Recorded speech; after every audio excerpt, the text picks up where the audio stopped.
বিসমিল্লাহির রহমানির রহিম। মাননীয় সংসদ সদস্যবৃন্দ, আসসালামু আলাইকুম।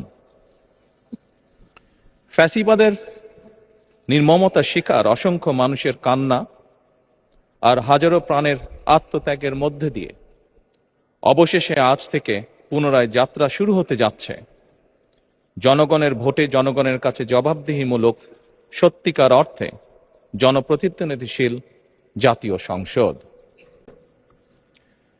বাংলাদেশের জাতীয় সংসদের রাজনীতির এই ঐতিহাসিক মুহূর্তে আমি আল্লাহর দরবারে শুকরিয়া জানাই, যার অশেষ রহমতে আমরা একটি ন্যায়ভিত্তিক গণতান্ত্রিক মানবিক বাংলাদেশ প্রতিষ্ঠার লক্ষ্যে যাত্রা শুরু করতে পেরেছি।